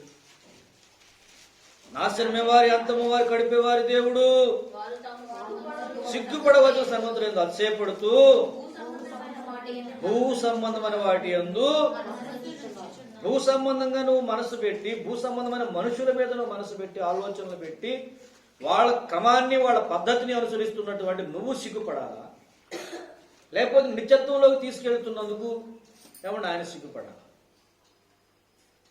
దేవుని ముందర నేను యథార్థంగా లేను, నమ్మకంగా లేను, పరిశుద్ధంగా లేను, సొంతంగా ఆయన ప్రేమించడం లేదు, ఆయన అడుగులో నేను నడవడం లేదు, ఆయన చెప్పిందో నేను వినడం లేదు, ఆయనకు అనుకూలంగా నా బతుకులు లేదు. ఎందుకంటే నేను కొంచెం లోకాన్ని దృష్టిలో పెట్టుకుని నడుస్తున్నా, మనుషుల దృష్టిలో పెట్టుకుని నడుతున్నా, సమాజం దృష్టిలో పెట్టుకుని నడుతున్నా, లోకపరంగానే నడుతున్నా. నన్ను చూసి ఆయన సిగ్గుపడేందుకు ఇలాంటి దాన్ని నేను ప్రేమించింది, ఇలాంటి వ్యక్తుల కోసం నేను ప్రాణం ఇచ్చింది, ఇలాంటి కోసం నేను ముఖం మీద పెంచుకుని ఆయన సిగ్గుపడాలి. ఇలాంటి నటనతో ఉన్న నేను, 2 రకాలుగా నడుతున్న నేను సిగ్గులేదు, ధైర్యంగా ఉన్నాను, పైగా ఇది ఇంతే అనుకుంటున్నాను. కానీ ఈమె నాది అని చెప్పుకోవడానికి ఆయన సిగ్గుపడలేదు. ఇలాంటి వేషధారణలో ఉన్న వీళ్ళు నా వాళ్ళని చెప్పుకోవడానికి సిగ్గుపడుతున్నాను. ఒక పక్కన లోకం కావాలంటున్నాను, మరో పక్కన దేవుడు కావాలంటున్నాను. 2 రకాలుగా ఉన్నాను నేను. కానీ నన్ను చూసినప్పుడు ఆయన సిగ్గుపడాలి. ఎందుకు? ఇది చూడరా, ఇలాంటి వాడి కోసం నేను ప్రాణం పెట్టానా, అయ్యో తప్పు చేసినా ఆయన సిగ్గుపడాలి. కానీ ఆయన సిగ్గుపడుతున్నా, మనల్ని ప్రేమిస్తున్నాడు. ఇలాంటి స్థితిలో ఉండి కూడా మనం సంపూర్ణంగా ఆయనకి చెందిన వారం అని చెప్పుకోవడానికి సిగ్గుపడుతున్నాం, భయపడుతున్నాం, ఇబ్బంది పడుతున్నాం. ఆయన కోసం మాట్లాడడానికి మనకు భయం, ప్రకటించడానికి మనకు భయం, ఆయన కోసం నడవడానికి మనకు భయం, ఆయన నా వాడని ధైర్యంగా డిక్లేర్ చేయడానికి మనకు భయం. ఆయన ముందర మనం డేర్గా లేం, నిలబడలేకపోతున్నాం.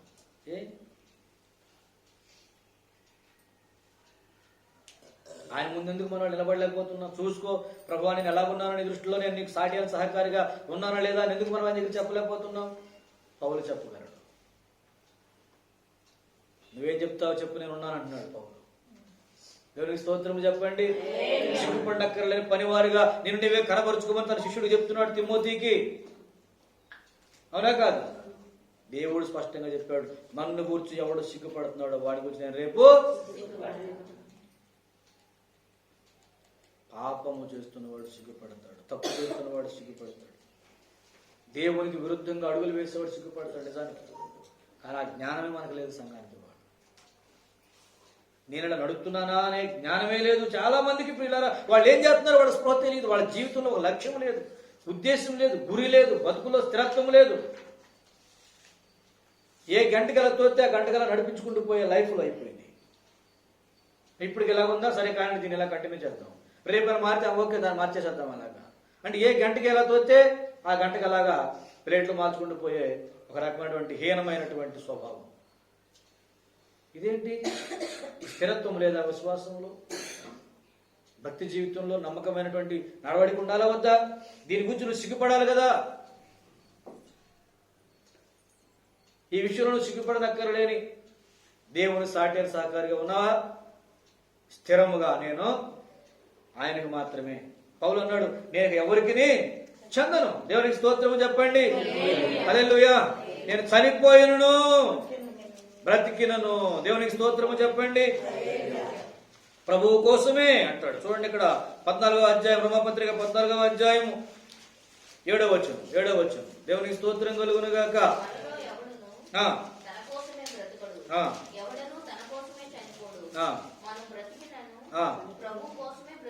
బతికిన ప్రభు కోసం బతుకుతున్నాము, చనిపోయిన ప్రభు కోసం చచ్చిపోతున్నాం. దేవునికి స్తోత్రము చెప్పండి.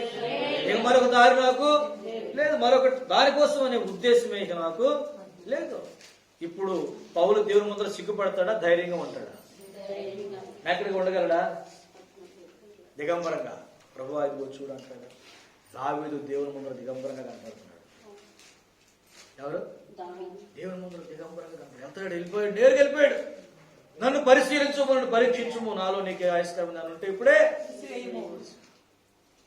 ఓపెన్ గా వెళ్ళిపోతున్నాడు. దేవుని ముందర చెప్పు ప్రభు, రా, నన్ను పరీక్షించు, నా అంతరింద్రియములు పరిశోధించు, నా ఆలోచనలు పరిశోధించు, నన్ను పరిశోధించు, నాకు న్యాయం చెప్పు, నాకు తీర్పు చెప్పు అంటూ అలా వెళ్ళిపోయాడు దేవుని దగ్గరికి. దేవునికి స్తోత్రం కలుగునుగా. పౌలు వెళ్తున్నాడు, డిక్లరేషన్ ఇచ్చేస్తున్నాడు. నేను సిగ్గుపడ్డం కాదు, అసలు బతకడమే ఆయన కోసం. ఆయన కోసం నువ్వెందుకు అంతగా దిగుతున్నావు అంటే, నా కోసం ఆయన సమస్తాన్ని విడిచిపెట్టి వచ్చేసాడు. దేవునికి స్తోత్రం కలుగునుగా. నా కోసం ఆయన సిగ్గుపడాల్సిన టైంలో ఆయన సిగ్గుపడలా. పాపములో ఉండడం చేర్చుకోవడానికి ఆయన సిగ్గుపడినప్పుడు పరిశుద్ధుడు చేర్చుకోవడానికి నేను సిగ్గుపడడం ఏంటి? నా కోసం అర్థం కావట్లా. ఏమన్నాను నేను? ఆయన సిగ్గుపడినప్పుడు పరిశుద్ధుడిని, పౌరుషం గల వాడిని, అగ్ని సమానుడైన వాడిని చేర్చుకోవడానికి నేను సిగ్గుపడటం ఏంటి? నేను బాధపడటం ఏంటి? నేను భయపడటం ఏంటి? ఇదండి కల్తీతో అన్నాడు కదా మాట. చూడండి ఒకసారి 20వ వచనం, 2:20. క్రీస్తుతో కూడా నేను సిలువ వేయబడి ఉన్నాను, ఇక్కడ జీవించేవాడు నేను. ఇప్పుడు నాలో ఎవరున్నారు? ఎవరికి స్తోత్రము చెప్పండి. హల్లెలూయా. గలతీ పత్రిక 2వ అధ్యాయము 20వ వచనం. నేను ఇప్పుడు నా శరీరమందు జీవించున్న జీవితము నన్ను ప్రేమించి నా కొరకు తను అప్పగించుకున్న దేవ కుమారుని అందరి విశ్వాసం వలన దేవునికి స్తోత్రం చెప్పండి. ఇప్పుడు నేనే నా ప్రియుడు, నా వాడు చూసారా, నేను అతని దానం అందా. తీయండి ఒకసారి పరమగీతంలో ఆ మాట. 2వ అధ్యాయము 16వ వచనం. దేవునికి స్తోత్రం చెప్పండి. ఆ మాట నువ్వు అన్న తర్వాత ఆయన యందు ఆశాపడు. పౌలు అంటున్నాడు ఆ మాట, నేను ఇప్పుడు నా సొత్తు, నేను ఇప్పుడు ఆయనకి చెందిన. దావీదు వెళ్ళి దేవుని ముందు నేకడిగా నిలబడ్డాడు. పౌలు నిలబడిపోతున్నాడు, భక్తులు నిలబడుతున్నారు. మరి వాడు మనం ఎలాగ ఉన్నాం దేవుని ముందర?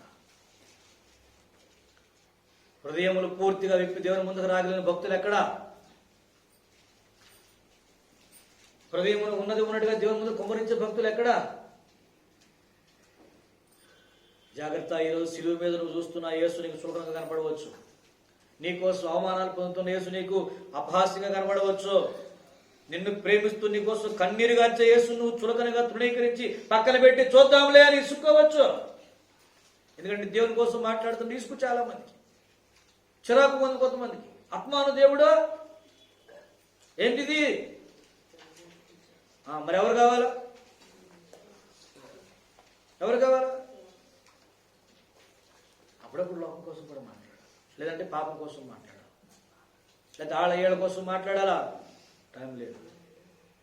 సంవత్సరాలు గడిచిపోయిన నీ మీద. ఇంకెప్పుడు దేవుని కోసం సొంతమయ్యేది? ఇంకెప్పుడు దేవునికి అంకితం అయ్యేది? ఇంకెప్పుడు దేవుని చిత్తం జరిగించేది? ఈ సంవత్సరం కంప్లీట్ చేస్తామని గ్యారంటీ ఉందా? ఫస్ట్ సండే కూర్చున్నాం మనం. అండి దేవునికి స్తోత్రం కలుగునుగా. ఇలా మారండి, మిమ్మల్ని మీరు సరిగా ప్రతిష్ఠించుకోండి. దేవుని ముందుకు మీ ఆత్మలను నేకడుగా పట్టుకురండి, మీ స్వభావాన్ని పట్టుకురండి, మీ ఆలోచనలు పట్టుకురండి. మిమ్మల్ని మీరు తేండి దేవుని ముందుకి. ఎందుకంటే ఆయన నీ కోసం ఇవాళ కన్నీరు కారుస్తున్నాడు. ఈ రోజు నువ్వు మారకపోతే రేపు నువ్వు కన్నీరు కాల్చినా జాలిపడ్డు. ఎందుకంటే ఆయన మారింది కొద్దిసేపు నీ కోసం. అలాగనే ఆయన మొత్తం నీ కోసం ఇలా దిగజారిన వాడు కాదు. ఆయన రోషం గలవాడే, ఎప్పటికీ రోషం గలవాడే. ఇటు చూసినప్పుడు నీ కోసం కన్నీరు కారుస్తున్నాడు, తగ్గించుకుంటున్నాడు. అటు చూస్తే మహా ప్రపంచం వణుకుతుంది. విశ్వచక్రవర్తి ఆయన. దేవునికి స్తోత్రం కలుగునుగా. నీ ఒక్క విషయంలోనే ఆయన ఎంత, ఇటు తిరిగితే ఆయన నీకు అందనంత, నువ్వు చూడలేనంత. మళ్ళీ రేపు ఆయన మహిమలో చూస్తే ఉంటే చచ్చిన శవంలాగా పడాల్సిందే ఆయన కాళ్ళ ముందరకు వచ్చి. నువ్వు ఏం చేశాడు యోహాను భక్తుడు? ఎవడాయన? నిన్న ఇక్కడికి వచ్చి శిలువ మీద ఎలా నేసేగా. అరే మహిమలో ఇలా ప్రభు నన్ను అంత ప్రేమించి నా కోసం కన్నీరుగా చేడుతుంటే ఆ పాలన పాపం ఏడుతాడనేసి వచ్చాను నేను ఇక్కడికి. నువ్వు ఏట ఎంత ఇలా ఉన్నాడు ప్రభు. అరే వచ్చి ఒరిజినల్ ఇదే స్వామి. దేవునికి స్తోత్రం కలుగును గాక. ఒరిజినల్ ఇదే నాయన. ఆ రోజు నీ కోసం అక్కడ శిలువ మీద చేతకాని వాళ్ళలాగా చేతులు చాపి ప్రాణం వదిలేశాను. ఒక మీద ఉమ్మేయించుకున్నాను, అవమానాన్ని పడ్డాను. అంత తగ్గించుకుంటే మొత్తానికి నేను నీకోసం ఎలాగ అయిపోయినాకున్నావా? ఒరిజినల్ అలాగే ఉంది. దేవునికి స్తోత్రం కలుగును గాక. ఒరిజినల్ ఆడిపోతుందండి. దేవుడు మారిపోతాడా? హవ్వ వచ్చి జాయిన్ అయ్యింది కానీ ఆదామేమన్నా మారిపోతాడా? హవ్వ కోసం గాయం పడ్డాడు, హవ్వ కోసం మరణాన్ని భరించాడు, హవ్వ కోసం ఏం చేయడం కన్నా ఇష్టపడ్డాడు. కానీ ఆదాము మారుతాడా? నీకోసం, ఇది గుర్తుపెట్టుకోండి, నీకోసం ప్రత్యేకింత చేస్తున్నటువంటి ఈ దేవుణ్ణి ఈ రోజున నువ్వు సిగ్గుపడితే ఆయన విషయమై ఆయన వద్దకు రావడానికి, ఆయన పని చేయడానికి, ఆయనకి సాటి అయిన సహకారిగా నువ్వు మలుచుకోవడానికి, నిన్ను నువ్వు మలుచుకోవాలి. That is your responsibility. దేవునికి స్తోత్రం కలుగునుగా. నీకు ఇష్టమై నీ సొంత ఉద్దేశం ప్రకారం నువ్వు మారాలి. కొంతమంది అంటారు దేవుని చిత్తమైతే ఆయన మారుతాడులేండి. చాలా తప్పు. దేవుని చిత్తమే, మళ్ళీ ఆయన మారుతావేంటి? నువ్వు మారవా? అంటే నేను మాత్రం పరిమాణ కొప్పలను తిరుగుతూ ఉంటాను, లేకపోతే ఆడియోలు చెప్పి మాట్లాడుతూ ఉంటాను, అలాగా తుప్పలమ్మడి తిరుగుతూ ఉంటాను. కానీ దేవుడికి ఇష్టమైతే ఆయన మార్చుకుంటాడు. నువ్వు ఇష్టం లేదు. ఇప్పుడు నేను మాట చెప్తాను, నువ్వు ఇష్టం లేదు.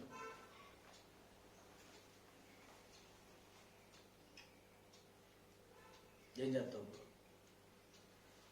దేవునికి ఇష్టమైతే మార్చుకుంటాడు అన్నావు కదా, నువ్వు ఇష్టం లేదు. నీకు ఇష్టమేనా? ఆయన చిత్తమైతే ఆయన మార్చుకుంటాడు, ఆయన చిత్తం కాదు. నీకు ఇష్టమేనా? వినడానికి అంత భయంకరంగా చూసావా? ఆయన చిత్తమైతే మారుతారులేండి, ఆయన ఇష్టమైనప్పుడు ఆయన మార్చుకుంటాడులేండి. ఓకే, ఆయనకి ఇష్టం కాదు, ఇప్పుడు నువ్వు హ్యాపీయా? అంటే నరకానికి కూడా నువ్వు రెడీగా ఉన్నావా? ఆయన చిత్తము కాదు నువ్వు మారడం, అగ్ని ఉండడానికి కూడా నువ్వు సిద్ధంగా ఉన్నావా? చెప్పండి. ఈ అతి తెలివితేటలు వాడొద్దు. ఆయనకి ఇష్టమైతే మారుతాడులేండి, ఆయన చిత్తమైతే మారుతాడులేండి అని ఆయనకి ఇష్టం లేదండి. ఇప్పుడు నువ్వేం చేస్తావు చెప్పు? ఇప్పుడు నీ విషయం అంతా అర్థమైంది కదా. ఇప్పుడు నిత్యత్వం అంటే ఏంటో, మహిమ అంటే ఏంటో, నరకం అంటే ఏంటో, అగ్నిగుండం అంటే ఏంటో, దేవుని అంటే ఏంటో, సంకల్పం ఏంటో అర్థమైంది. కానీ నువ్వైతే ఆయన వద్దకు రావడానికి ఇష్టం లేదు. నీకు ఈ సంగతి తెలిసిందనుకో, నువ్వేం చేస్తావు చెప్పు?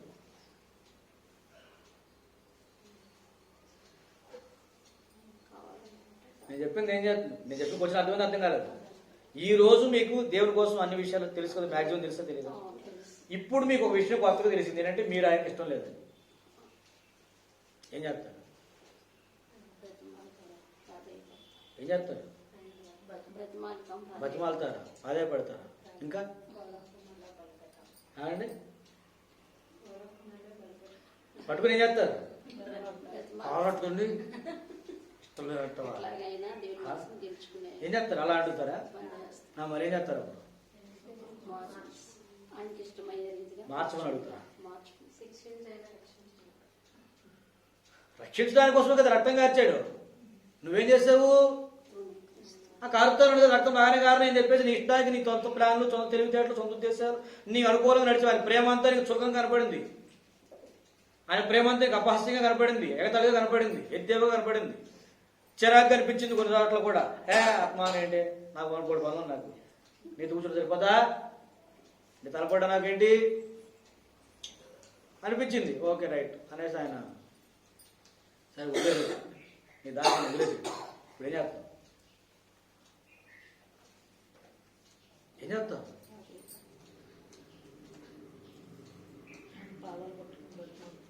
బతిమాలు ఏం చేస్తాం అన్నాను. అది చెప్పినట్టుగా మారుతారా? మరి ఇప్పుడు మారలా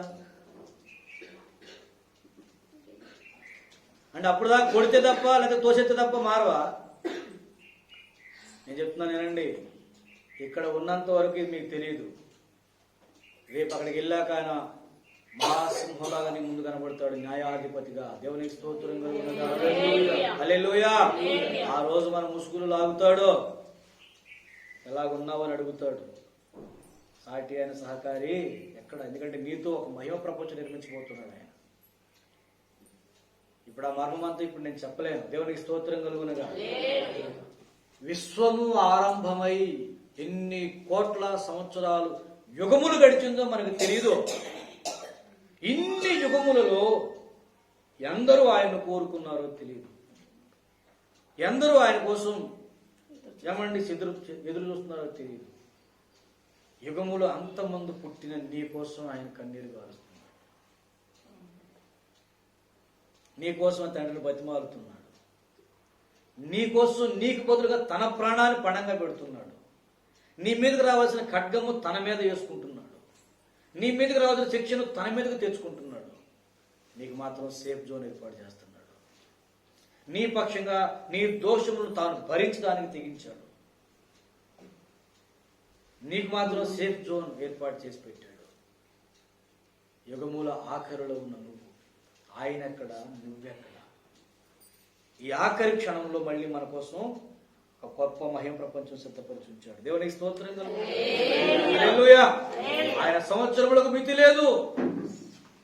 అలాంటి వాడు నీ కోసం కనిపెట్టుకుంటున్నాడు. ఈ టైంలో నువ్వు ఆయన పక్కన ఒకవేళ చూద్దాంలే, నూతన సంవత్సరం వచ్చేసింది, ఇప్పుడు నా అచీవ్మెంట్స్ బోర్డు అంత ఉన్నాయి, నేను వెళ్ళాల్సినవి, నేను చేరుకోవాల్సిన నా గోల్స్ బోర్డు అంత ఉన్నాయి, నా ముందు బోర్డు అంత లైఫ్ కనపడుతుంది, నేను ఇంత సాధించాలని భూ సంబంధమైన గోల్స్ పెట్టుకుని నడుస్తావంటే నీ మీదేమో అని ఆత్మ సంబంధమైన గోల్ పెట్టుకున్నాడు.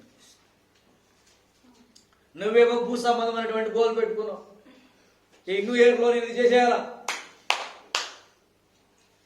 నువ్వు సంపాదించాలి, సాధించాలి, ఇది కట్టాలి, అది కట్టాలి, ఇది నెట్టాలి, పెట్టాలి.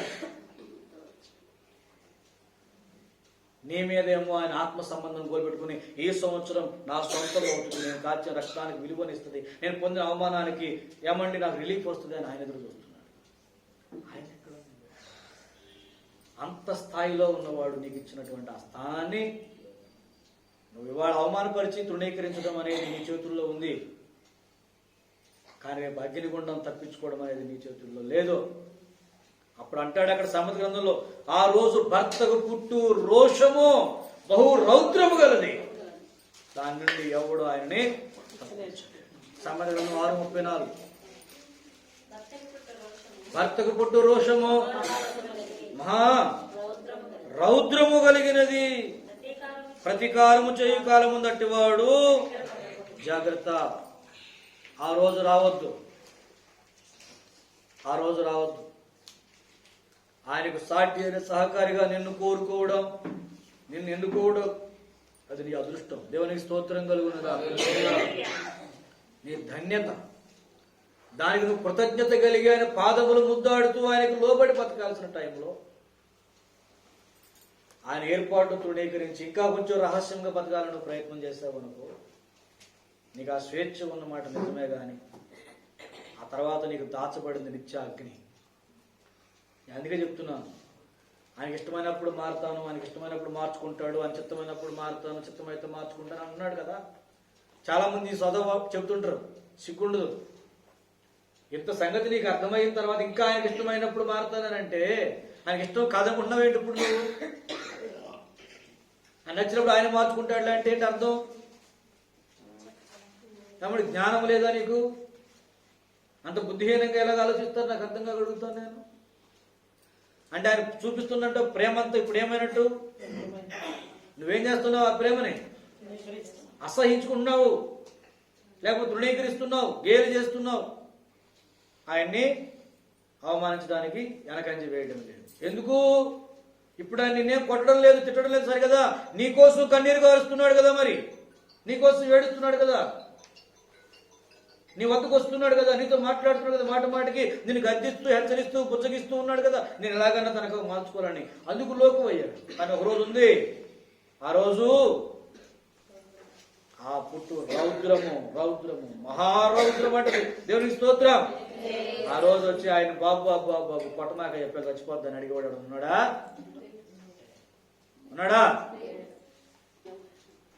ఈ భయం ఉండాలి కదా. దేవునికి స్తోత్రం కలుగునగా. రండి దేవుని ముందరకు, హృదయములను ఓపెన్ చేస్తూ రండి, మనసులో ఓపెన్ చేస్తూ రండి, నేక్కడగా నీ అంతరంగమును ఓపెన్ చేస్తూ రండి.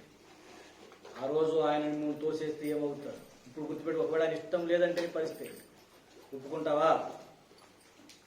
వదిలేస్తావా? ఆ పాలన ఇష్టం లేకపోతే అమ్మయ్య బాగా అన్నాడు అని చెప్పేసి వదిలేస్తావా? మరి ఏం చేస్తా ఉన్నారు ఇప్పుడు మీరు? బతిమాలతో ఏమని